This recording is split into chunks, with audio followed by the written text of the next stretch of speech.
Hello everyone, कैसे हो आप सब। आई होप कि आप सब बहुत अच्छे होंगे। और अगर आप अच्छे नहीं हो तो मैं दुआ करता हूं कि आप लोग बहुत जल्द अच्छे हो जाएं। मेरा नाम योगेंद्र कुमार और मैं बात कर रहा हूं नेशनल बिजनेस एजुकेशन सेंटर से। तो चलिए अब हम चलते हैं एक नेक्स्ट चैप्टर में, जिस चैप्टर का नाम है बिजनेस स्केलिंग। अब बिजनेस स्केलिंग क्या होता है, इसमें बिजनेस स्केलिंग और बिजनेस ग्रोथ में क्या डिफरेंसेस होते हैं, वो सारी चीज़ें आप इस चैप्टर में सीखोगे और बहुत अच्छे से। ये चैप्टर मैंने इसीलिए आप लोगों के लिए बनाया है क्योंकि कुछ बच्चे क्या होते हैं ना, कुछ बच्चों का माइंडसेट होता है कि वो समझ नहीं पाते कि बिजनेस ग्रोथ क्या होता है और बिजनेस स्केल क्या होता है। तो इसी के ऊपर ये चैप्टर बनाया गया है। तो देरी ना करते हुए हम शुरू करते हैं अपना चैप्टर 3, जिसका नाम है बिजनेस स्केलिंग। इस चैप्टर को आपको बहुत ध्यान से समझना है, बहुत ज़्यादा ध्यान से समझना है और बहुत अच्छे से समझना है, क्योंकि अगर आप इस चैप्टर को बहुत अच्छे से समझ गए तो डेफिनेटली आप बहुत अच्छा कर जाओगे और बहुत अच्छा बिजनेस क्रिएट कर जाओगे अपना। तो देरी ना करते हुए शुरू करते हैं अपनी आज की क्लासेस, और चलिए शुरू करते हैं। अब चलते हैं बिजनेस स्केलिंग होता क्या है, जो आप सीखोगे इसमें कि भाई बिजनेस स्केलिंग होता क्या है, बिजनेस स्केल कैसे होता है। उसके बाद आप सीखोगे डिफरेंस बिटवीन ग्रोथ और बिजनेस स्केलिंग, इन दोनों में क्या फर्क होता है। तो आप सब रेडी हो बिजनेस एक्सपेंशन के लिए। चलिए अब आगे चलते हैं, और अब हम चलते हैं एक क्रिटिकल समरी के ऊपर, जिससे आप समझ पाओगे कि बिजनेस स्केलिंग क्यों बहुत ज़्यादा ज़रूरी होता है और कौन कौन से क्रिटिकल फैक्टर्स होते हैं, क्रिटिकल पॉइंट्स होते हैं जो आपको बहुत अच्छे से समझने होते हैं इसमें। तो यहाँ पे आपको दिख रहा होगा, यहाँ पे छोटी छोटी 6 स्लाइडों में कुछ लिखा हुआ है, तो मैं एक एक करके आपको समझाता हूँ। पहला लिखा हुआ है business growth means increasing revenue with investment in resources. पहली जो विंडो है छोटी, ये विंडो, ये आपको क्या बता रही है। बिजनेस का मतलब जो मैक्सिमम लोग समझते हैं वो समझते हैं कि इसका मतलब होता है इंक्रीजिंग रेवेन्यू। इंक्रीजिंग मतलब रेवेन्यू को बढ़ाना। अब वो रेवेन्यू हो सकता है कि आप इन्वेस्टमेंट करें किसी भी रिसोर्स में और वहां से जनरेट करें। मैं एक एग्जांपल के साथ आपको समझाता हूँ। विद एग्जांपल, आप एक प्रोडक्शन मैन्युफैक्चरिंग कंपनी है, कुछ प्रोडक्शन करती है, और आपकी जो कैपेसिटी है प्रोडक्शन करने की वो 100 पीस पर डे की है। यानी कि आप 100 पीस पर डे मैन्युफैक्चर करते हैं। अब जो मार्केट की जो डिमांड है वो बहुत ज़्यादा है। सपोज मार्केट की डिमांड जो है वो 500 पीस पर डे की है, लेकिन आप कितना मैन्युफैक्चरिंग कर रहे हो, 100 पीसेस। अब आप क्या करोगे, आप कुछ इन्वेस्टमेंट करोगे कुछ रिसोर्सेज में। मान लो भाई आप दूसरी मशीन परचेज करके आओगे, जिससे आपकी जो प्रोडक्शन कैपेसिटी है वो बढ़ जाएगी, 100 से 200 हो जाएगी। तो आपने कहाँ इन्वेस्टमेंट किया, मशीन के ऊपर। अब मशीन के ऊपर इन्वेस्टमेंट करने के बाद दूसरा इन्वेस्टमेंट आता है, एक बंदा हायर करोगे जिसको आप सैलरी दोगे 15-20 हज़ार का, जो भी बंदा उस मशीन को चलाएगा। तो ये क्या होगी, ये होगी जब आप इंक्रीजिंग रेवेन्यू इंक्रीज करने की प्लानिंग करते हो तो आप कुछ रिसोर्सेज में पैसा इन्वेस्ट करते हो, चाहे वो ऑपरेटर की सैलरी हो या नई मशीन परचेज करनी हो, बिजली का बिल देना हो, उस मशीन का मेंटेनेंस वगैरह। तो यहाँ पे जो बिजनेस का जो मेन स्केलिंग का मतलब समझते हैं लोग बाग, वो समझते हैं कि हम लोग कुछ रिसोर्सेज में पैसा डाल के बिजनेस को के रेवेन्यू को इंक्रीज कर सकते हैं। पहला पॉइंट ये हो गया। अब दूसरा जो पॉइंट है वो और भी ज़्यादा क्रिटिकल है। दूसरा क्रिटिकल पॉइंट है ये, इसमें क्या होता है, business expansion means exponential. Exponential का मतलब होता है कि कई गुना। यहाँ पे आपकी जो कैपेसिटी हुई, आपने जिन रिसोर्स में इन्वेस्टमेंट किया, वो कई गुना आपके बिजनेस को नहीं बढ़ाएंगे। रीज़न क्या है, क्योंकि हर मशीन की एक कैपेसिटी होती है, हर बंदे की एक कैपेसिटी होती है। एक बंदा होता है जो 8 घंटे 12 घंटे काम कर सकते हैं, और एक मशीन की कैपेसिटी होती है कि वो एक दिन में 100 पीस ही बना पाएगी, इससे ज़्यादा की उसकी कैपेसिटी नहीं है। लेकिन यहाँ पे जो बात होती है, जब बिजनेस एक्सपेंशन की बात आती है, तो उस केस में क्या होता है, आप एक्सपोनेंशियल्स यानी कि कुछ ऐसा सोचे, कुछ ऐसा निकाले जिससे आपकी कई गुना ग्रोथ हो, कई गुना बढ़ जाए, आपका रेवेन्यू कई गुना बढ़ जाए, है ना। अब कई गुना बढ़ाने के लिए आपको क्या करना है, only few resources, only few, यानी कि कुछ ही रिसोर्सेज में पैसा डालना पड़े। ऐसा नहीं कि भाई आपको मशीन भी परचेज करनी पड़े, उसके बाद आपको ऑपरेटर्स भी रखना पड़े, बिजली का बिल भी देना पड़े और बहुत सारी चीज़ें करनी पड़े। इस केस में क्या होता है, देखो मैन्युफैक्चरिंग उसमें तो सिंपल सी बात है, विदाउट मशीनों के या विदाउट ऑपरेटर के हम नहीं कर पाएंगे प्रोडक्शन, क्योंकि प्रोडक्शन का मतलब ही सीधा मशीनों से होता है और ऑपरेटर से होता है। मैंने एक एग्जांपल के थ्रू समझाया आपको कि आप कहीं ना कहीं किसी ना किसी रिसोर्स में इन्वेस्टमेंट करते हो, ठीक है, अपने रेवेन्यू को बढ़ाने के लिए, अपने बिजनेस को बढ़ाने के लिए। अब बिजनेस एक्सपेंशन जो आप करते हो, इसका मतलब अगर आप सही से समझोगे मैं यहाँ पे दूसरा पॉइंट बोल रहा हूँ आपको कि business expansion means exponential. Exponential का मतलब क्या होता है कि भाई कई गुना आपका रेवेन्यू बढ़ जाए, कई गुना आपकी ग्रोथ बढ़ जाए। अब ये कैसे पॉसिबल होता है, इसको भी एक एग्जांपल से समझिए आप। विद एग्जांपल, आपके पास एक सेल्स की टीम है। सेल्स की टीम मतलब जैसे ऑलरेडी भाई हर कंपनी के पास होती है, एक सेल्स टीम होती है। अब सेल्स टीम क्या करती है, वो मार्केट में जाती है और ऑर्डर लेके आती है और आप उसको सैलरी देते हो। सपोज मान लो आपकी 20 बंदों की सेल्स की टीम है और आप 20 के 20 बंदों को 10-10 हज़ार रुपये देते हो, तो 2 लाख रुपए का ये खर्चा है आपके ऊपर। अब हम कह रहे हैं कि फिव रिसोर्सेज में, फिव रिसोर्स में क्या होता है, एटलीस्ट वो बंदा दुकान पे जाता है, ऑर्डर लेता है और आपके पास आ जाता है, फिर आपको ऑर्डर देता है और आप ऑर्डर प्लेस कर देते हो, बना देते हो, उनके पास डिलीवरी कर देते हो। अब यहाँ पे अगर आपको 2 लाख रुपए की जगह कोई ऐसा सॉफ्टवेयर मिल जाए, जो कोई ऐसा एप्लीकेशन मिल जाए जिसकी कॉस्ट मात्र 10-20 हज़ार रुपये हो, जिसकी कॉस्ट मात्र 10-20 हज़ार रुपये हो, और जो आपके कस्टमर्स हैं उनके फ़ोन में वो एप्लीकेशन इंस्टॉल हो, इंस्टॉल होने के बाद जो बंदा आपका कस्टमर है, आपका क्लाइंट है, आपकी कंपनी को, आपके ब्रांड को जानता है, वो अपने मोबाइल से ही ऑर्डर प्लेस कर दे। क्या कर दे, अपने मोबाइल से ही ऑर्डर प्लेस कर दे आपको। अब यहाँ पे क्या है, 10,000 रुपये में आपने कोई ऐसी एप्लीकेशन या 20,000 रुपये में ऐसी एप्लीकेशन बनवा दी, या 30,000 या 50,000 रुपये में वन टाइम एक ऐसी एप्लीकेशन बना दी जिससे आपका क्लाइंट्स आपको घर से बैठे बैठे ऑर्डर कर रहा है या अपनी दुकान से बैठ के ऑर्डर कर रहा है, और ऑर्डर आपके पास सिंक हुआ, आपने उसको निकाला और डिलीवरी करा दी। तो यहाँ पे जो आपकी सेविंग होगी पर मंथ की, वो 2 लाख रुपए तो वो सेव हो जाएगी जो आप एम्प्लॉयज़ को दे रहे हो, सेल्स टीम को दे रहे हो। क्यों? क्योंकि जो ऑर्डर बनाने का काम है वो आपने किनको दे दिया, अपने क्लाइंट्स को, अपने कस्टमर्स को, अपनी मर्जी से वो जो ऑर्डर डालना चाहे वो डाल सकते हैं।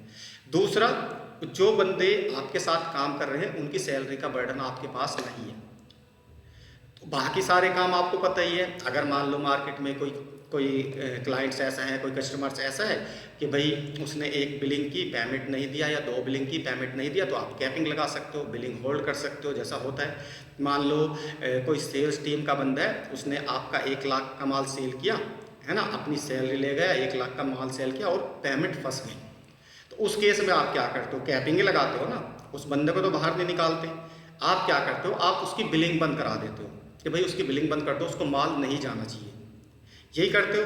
तो इस केस में भी क्योंकि एप्लीकेशन है, अगर मान लो कैपिंग लगानी है तो जैसे ही आपको पता लगेगा, आपके पास टैली होगी या आपके पास कोई सॉफ्टवेयर होगा या आपने कोई एक अकाउंटेंट रखा होगा जो आपको बता दे कि सर इस पर 1 बिल खड़ा है या 2 बिल खड़े हुए हैं या 3 बिल खड़े हुए हैं, तो उस हिसाब से ही आपको ये मैनेज करना है। अब यहाँ पे 2 चीज़ें आपने बहुत क्रिटिकल समझी। पहला कि बिजनेस ग्रोथ को आप क्या करते हो, इंक्रीज करने के लिए कुछ रिसोर्सेज में पैसा डालते हो, और कुछ एक्सपोनेंशियल ग्रोथ करने के लिए कई गुना आपकी सेल्स भी बढ़ जाए और कई आपका खर्चा भी कम आए, उसके लिए क्या करना चाहिए। 2 चीज़ें आपने समझी बहुत अच्छे से, ठीक है। अब मैं नेक्स्ट पॉइंट पे चलता हूँ। नेक्स्ट पॉइंट है हमारा ये, the 3 different types of sales. Sales हमेशा 3 अलग अलग तरीकों की होती है। नंबर 1 क्या होता है, या तो आप अपने यूज़र्स में ग्रोथ कर लो। यूज़र्स क्या होते हैं, जैसे मान लो सपोज जैसे बहुत सारे एप्लीकेशंस होते हैं, या बहुत सारे ऐसे एडटेक कंपनीज है जो यूज़र्स में ग्रोथ करती है। जैसे मान लो यूज़र्स कौन होते हैं, वो लोग जो आपका प्रोडक्ट कंज्यूम कर रहे हैं, जो आपका प्रोडक्ट देख रहे हैं। मान लो मैं एक एग्जांपल के साथ समझाता हूँ। जैसे मेरा एक यूट्यूब चैनल है, ठीक है। अब यूट्यूब चैनल पे मैं क्या कर रहा हूँ, यूज़र ग्रोथ बढ़ाना चाहता हूँ, यानी कि यूज़र्स को बढ़ाना चाहता हूँ। तो उस केस में मुझको क्या है, जो मेरे यूट्यूब चैनल पे आके उसको देखे, मैं उसमें ग्रोथ चाहता हूँ, है ना। उसके बाद कस्टमर ग्रोथ, या फिर आप कस्टमर्स में ग्रोथ कर लें। जैसे मान लो भाई आपका कोई उस तरह का काम नहीं है, आप डिजिटली नहीं हो, आप कोई एडटेक कंपनी नहीं हो, या आप कोई ऑनलाइन ऑफलाइन काम नहीं करते, आप सीधा बिजनेस है, आपके प्रोडक्ट हैं और वो आप लेन देन करते हो, तो उस केस में या फिर आप अपने कस्टमर्स में ग्रोथ कर सकते हो। और तीसरा इंपॉर्टेंट पॉइंट होता है B2B। ये 3 टाइप्स की जो सेल्स होती है, इन्हीं 3 तरीक़ों से होती है। अब थोड़ा सा और आगे चलते हैं। ये क्रिटिकल पॉइंट जो है, you should keep asking yourself. जब भी आप कोई भी बिजनेस ग्रोथ या उसको स्केल करने की प्लानिंग करें, तो आपको अपने आप से एक क्वेश्चन जरूर पूछना है। और वो क्वेश्चन क्या है कि क्या ये सही टाइम है मुझको अपने बिजनेस को स्केल करने के लिए। ये आप अपने आप से पूछ लेना, क्योंकि अगर आप पूछोगे नहीं, अगर आपको लग रहा है कि नहीं अभी कुछ कमी है, तो जल्दबाजी मत करना। क्योंकि बहुत सारे बच्चे क्या होते हैं ना, स्केल करने के चक्कर में बहुत जल्दी जल्दी डिसीजन ले लेते हैं और वो रेडी नहीं होते मार्केट को कैप्चर करने के लिए, और गिर जाते हैं, डूब जाते हैं, निगेटिव स्पाइरल में चले जाते हैं। तो ये क्वेश्चन आप अपने आप से ज़रूर पूछ लो, क्या ये सही समय है बिजनेस को स्केल करने के लिए। उसके बाद you need to set your goal before you can grow your business. यानी कि जब भी आप अपने बिजनेस को स्केल करने की प्लानिंग करो या उसको ग्रो करने की प्लानिंग करो, तो आपके गोल बिल्कुल सेट होने चाहिए। गोल क्या होते हैं, गोल होते हैं जैसे मान लो सपोज मेरा एक यूट्यूब चैनल है ना, और अभी सपोज मेरे पास 100 सब्सक्राइबर्स हैं। कितने, मेरे पास 100 सब्सक्राइबर्स है, और मैंने लिया कि मैं नेक्स्ट मंथ, यानी कि अभी मई चल रहा है, तो मैंने एक गोल लिया कि मई के महीने में मैं अपने जो मेरे सब्सक्राइबर्स हैं उनको 500 करूँगा। तो एक क्वांटिटी सेट हो गई, एक क्वांटिटी प्रॉपर सेट हो गई, कितने करने हैं, 500। मेरे माइंड में बिल्कुल क्लियरिटी है कि 500 सब्सक्राइबर्स मुझको करने हैं। तो इसी तरीके से जब आप अपना बिजनेस ग्रो करने की प्लानिंग करते हो, अपने बिजनेस को स्केल करने की प्लानिंग करते हो, तो आपके गोल बिल्कुल क्लियर होने चाहिए कि आप इस मंथ क्या करने वाले हो, बिल्कुल क्लियर। जैसे मुझे क्लियर है कि मैं मई 2024 में अपने YouTube चैनल पे 500 सब्सक्राइबर्स लेके आऊँगा। अभी कितने हैं, अभी ओनली 100 है। तो इस तरीके से आपके भी गोल बिल्कुल क्लियर होने चाहिए, बिल्कुल कोई किसी तरह का उसमें धुंधलापन, किसी तरह का उसमें कंफ्यूजन, किसी तरह का कुछ नहीं, बिल्कुल ट्रांसपेरेंट। ठीक है, अब चलते हैं next, business expansion help in getting new customer. जब भी आप अपने बिजनेस को एक्सपेंस करते हो, अपने बिजनेस को विस्तार करते हो, उसको बढ़ाने की प्लानिंग करते हो, तो यहाँ पे सबसे बड़ा जो मेन क्रिटिकल पॉइंट्स आता है वो आता है कि आप न्यू कस्टमर्स लेके आने वाले हो, क्योंकि नए कस्टमर से ही बिजनेस बढ़ता है। तो ये इस चैप्टर की पूरी ओवरऑल समरी मैंने आपको बता दी। आपको मोटा मोटा ये समझ में आ गया कि बिजनेस ग्रोथ और बिजनेस स्केल किस तरीके से होता है, और हमारा क्या मेथड होना चाहिए, क्या तरीका होना चाहिए जब हम बिजनेस को ग्रो करने के लिए या स्केल करने के लिए रेडी हो। अब चलते हैं हम next, many businesses sinks because they don't understand the difference between growth and scaling.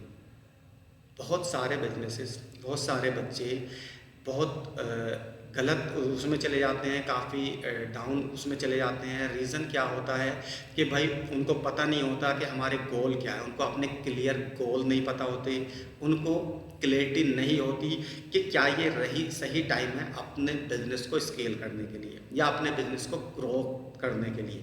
तो वो क्या करते हैं, सडनली एकदम डिसीजन लेते हैं और स्केल करना शुरू कर देते हैं, और बाद में क्या होता है, whole business goes straight down, पूरा का पूरा बिजनेस डाउन चला जाता है बहुत बुरी तरीके से। तो ये गलती आपको नहीं करनी है। आपको पहले बहुत अच्छे से, जो मैंने पहले इससे पहले बताया कि आपको क्लियर गोल आपके पास होने चाहिए, तो क्लियर गोल आपके पास होने चाहिए।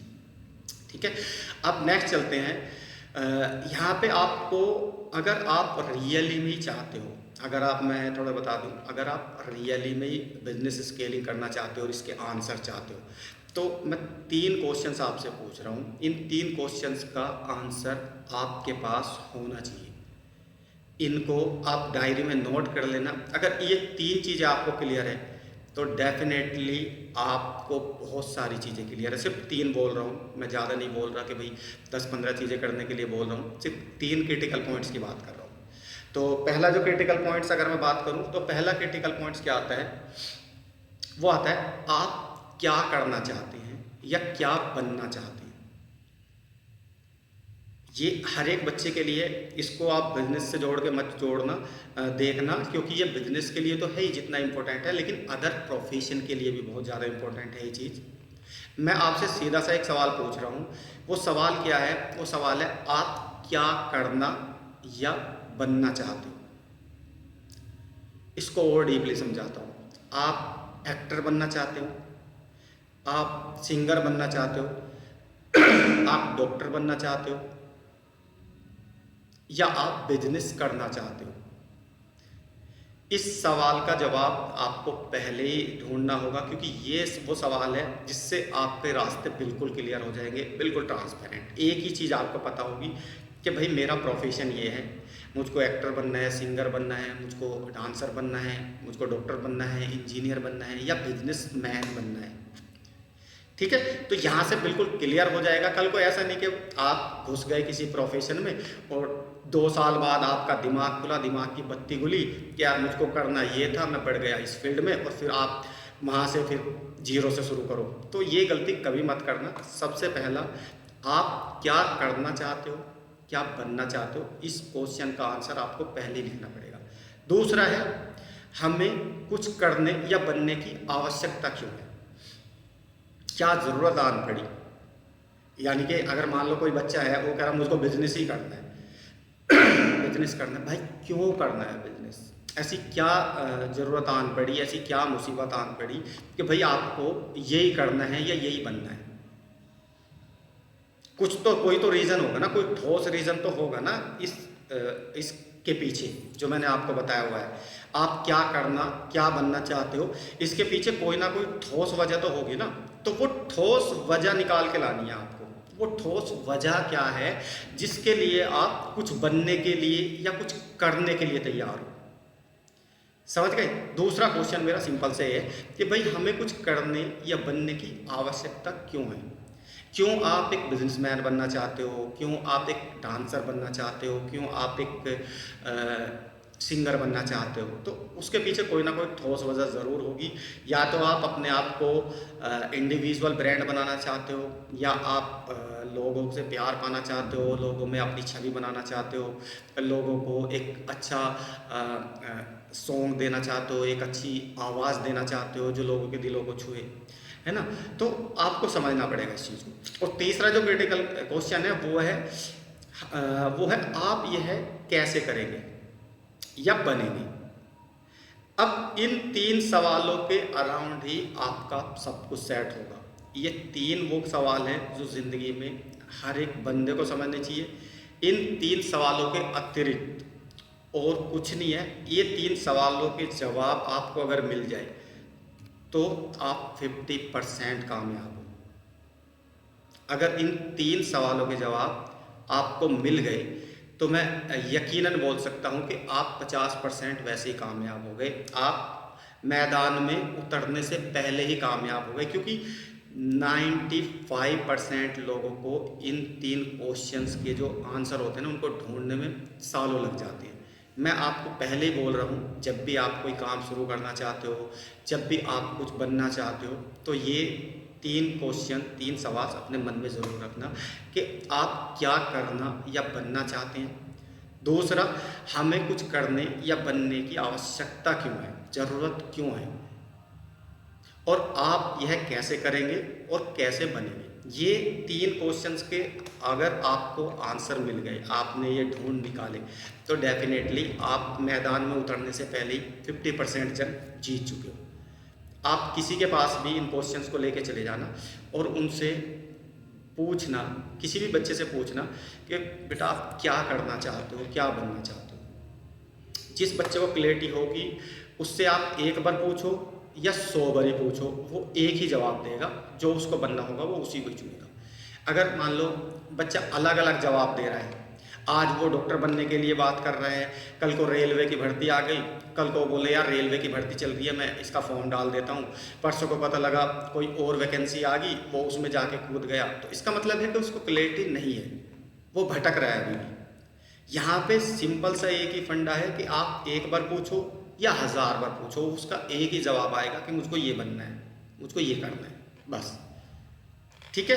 अब हमें करने या बनने की जरूरत क्या थी, इस क्वेश्चन से उसको ये भी पता होगा कि मैं कर क्यों रहा हूँ, क्यों बनना है मुझको बिजनेसमैन, क्यों मुझको सिंगर बनना है, क्यों मुझको डांसर बनना है, क्यों मुझको डॉक्टर बनना है।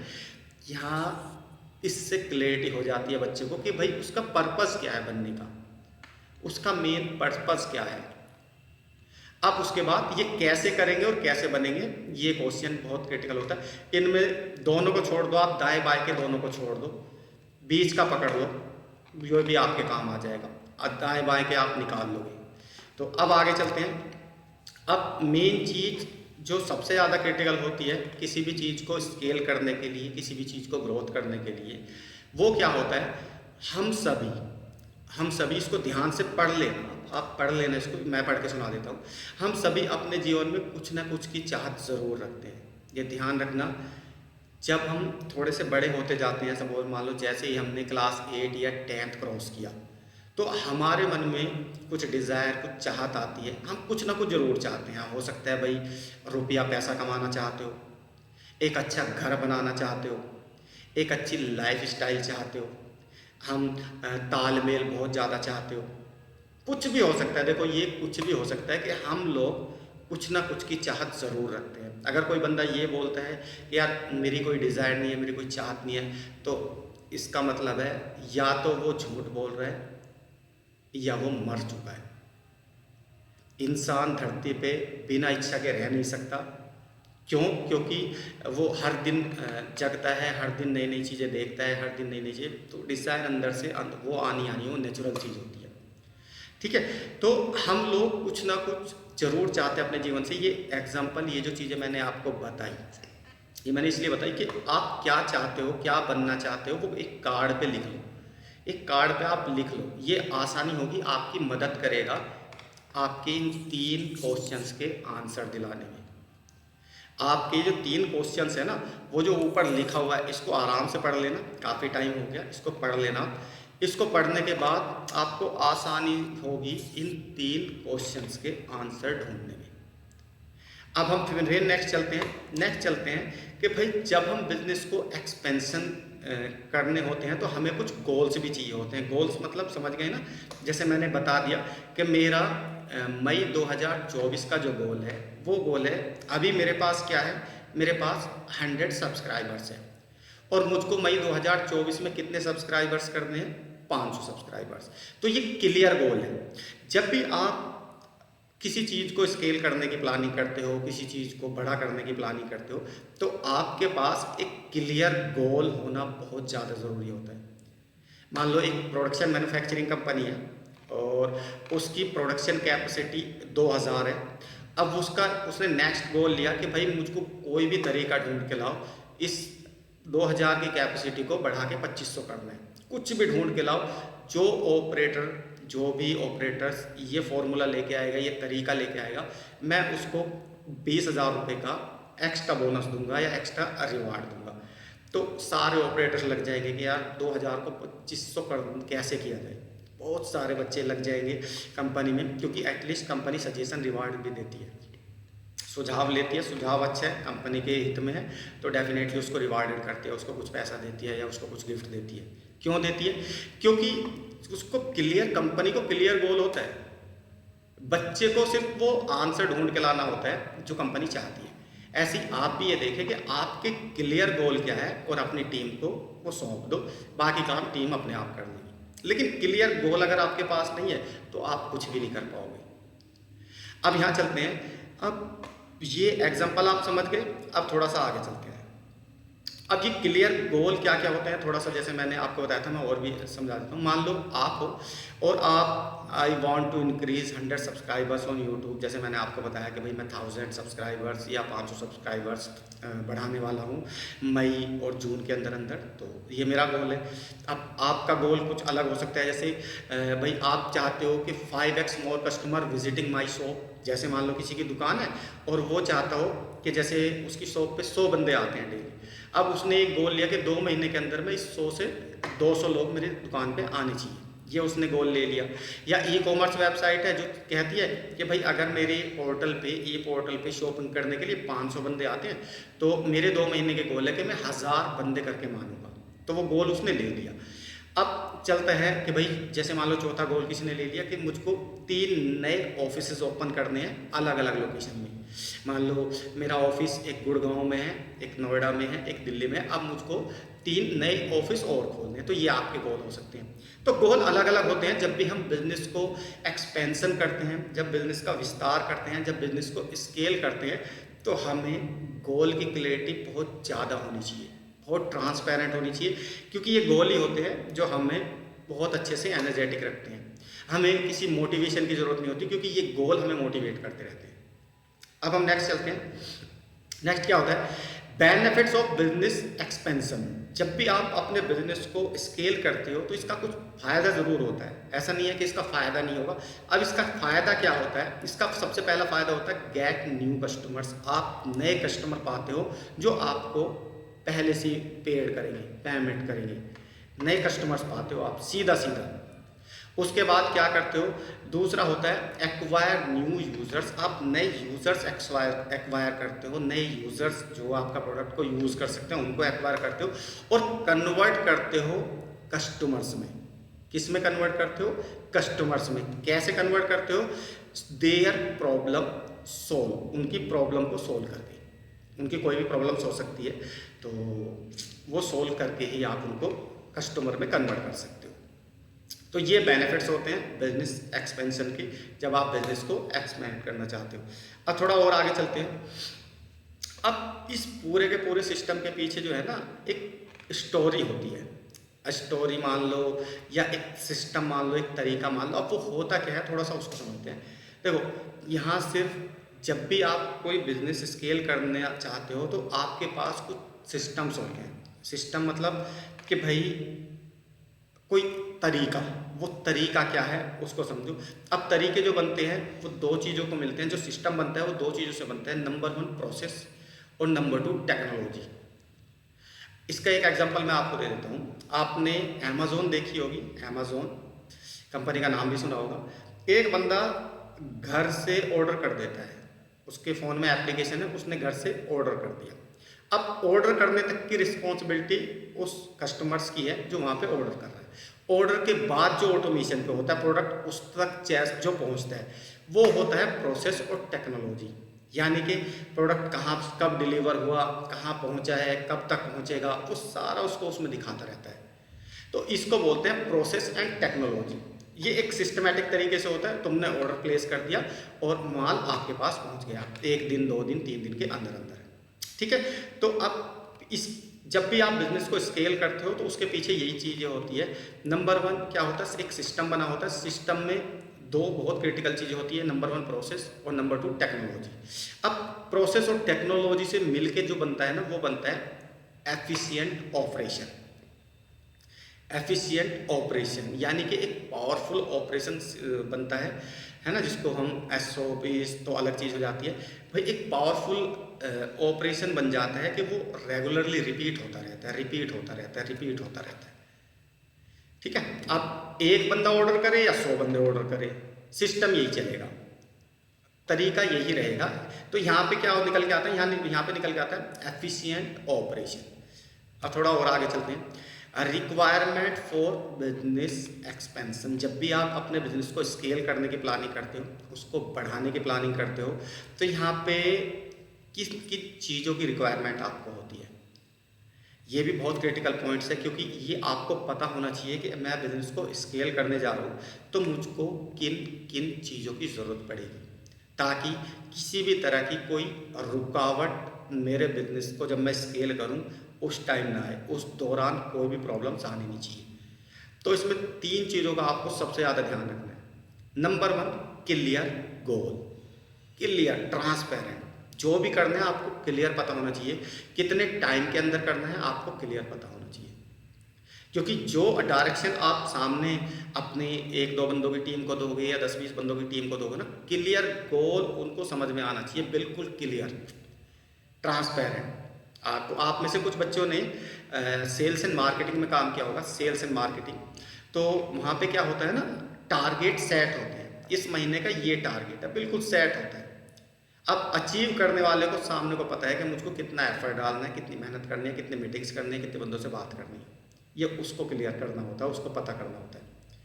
ठीक है, तो clear goal, speed of implementation और एग्जीक्यूशन। आपकी जो स्पीड होनी चाहिए, जो स्पीड हो ना, वो इम्प्लीमेंटेशन एंड एग्जीक्यूशन की बहुत सॉलिड होनी चाहिए। रीज़न क्या होता है कि सपोज मान लो एक सेल्स का बंदा ऑर्डर तो लेके आ गया आपके पास, और मान लो कोई प्रॉब्लम्स आ गई, कोई आपकी जो गाड़ी है, डिलीवरी करने वाली जो गाड़ी है वो ख़राब हो गई, 2 दिन तक क्लाइंट्स के पास वो नहीं गई, प्रोडक्ट गया ही नहीं, उसके पास प्रोडक्ट पहुंचा ही नहीं, 2 दिन लेट पहुंचा, 2 दिन से उसके कस्टमर वापस जा रहे हैं, दुकान पे आ रहे हैं, वापस जा रहे हैं, दोबारा दुकान पे आ रहे हैं, वापस जा रहे हैं, वो लेगा आपसे? नहीं लेगा ना।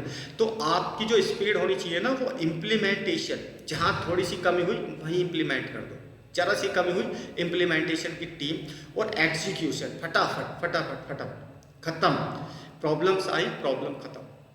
ठीक है, ये चीज़ भी आपको बहुत ध्यान रखनी है कि कोई भी प्रॉब्लम्स आ सकती है। देखो ऐसा नहीं है, जब आप किसी बिजनेस में, अब क्योंकि आप स्पीड में जा रहे हो, अब स्पीड में जा रहे हो तो कुछ भी प्रॉब्लम्स आ सकती है, तो प्रॉब्लम्स के लिए आपको इम्प्लीमेंटेशन और एग्जीक्यूशन, ये 2 चीज़ों की स्पीड भी बहुत ज़बरदस्त रखनी होगी।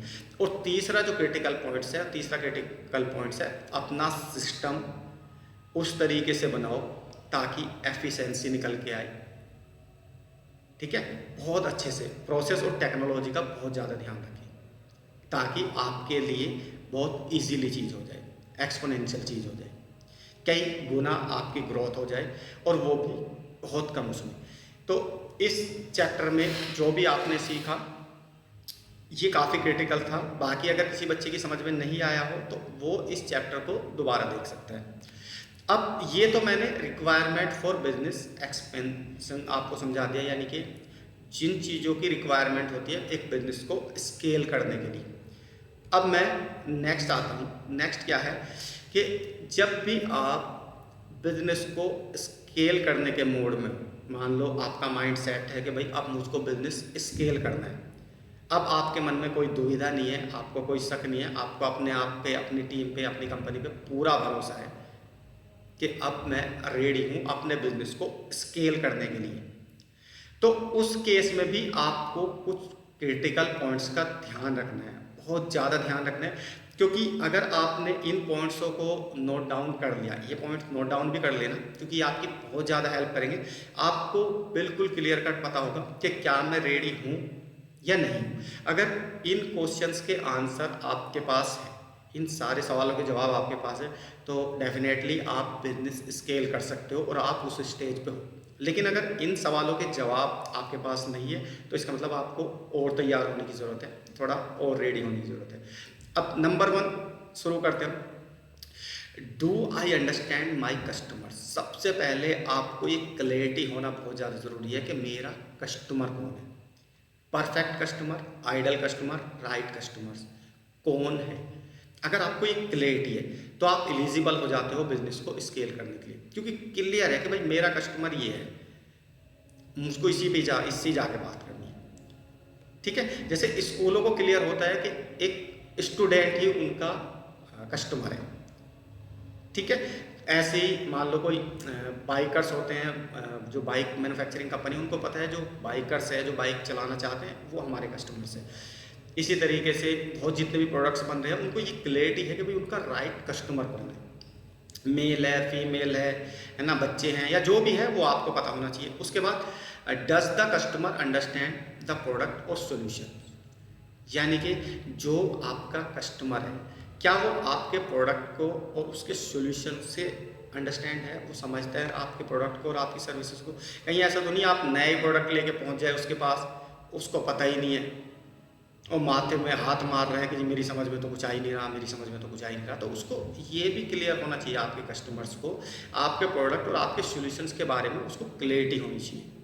अगर ये है तो आप रेडी हो स्केल करने के लिए। उसके बाद improve the product after receiving negative feedback, यानी कि अगर कोई नेगेटिव फीडबैक आती है तो आप इम्प्रूव करने के लिए तैयार हो, या आप ये सोच के बैठे हो कि भाई कस्टमर जो बोल रहा है बोलने दो, मेरा प्रोडक्ट है मस्त है, एकदम फर्स्ट क्लास है, मैं कुछ छेड़छाड़ नहीं करूँगा। मैं ये नहीं कह रहा हूँ कि भाई नेगेटिव फीडबैक जैसे ही आए वैसे ही शुरू कर दो, सारे काम बंद करके पहले इम्प्रूवमेंट शुरू कर दो। बट आप एक साइकिल ले सकते हो, जैसे 1 मंथ, 6 मंथ या 1 ईयर का एक फीडबैक साइकिल ले सकते हो कि 1 मंथ बाद ही इसमें इम्प्रूवमेंट्स होंगे या 6 मंथ बाद ही इसमें इम्प्रूवमेंट्स होंगे, और जैसे ही इम्प्रूवमेंट्स होंगे वैसे आपके पास इन्फॉर्मेशन आ जाएगी। अभी हम ज़्यादा छेड़छाड़ी नहीं करेंगे, वो आपके हाथ में है कि भैया आप कैसे इम्प्रूवमेंट्स करोगे। अब नेक्स्ट चलते हैं। नेक्स्ट आ जाता है my team ready for new business. जो आपकी टीम है, आपकी जो टीम है, क्या वो रेडी है नए बिजनेस को एक्वायर करने के लिए, नए कस्टमर को एक्वायर करने के लिए, नया बिजनेस लाने के लिए? अगर आपको इसमें हाँ है, आपका आंसर हाँ है, तो आप रेडी हो अपने बिजनेस को स्केल करने के लिए।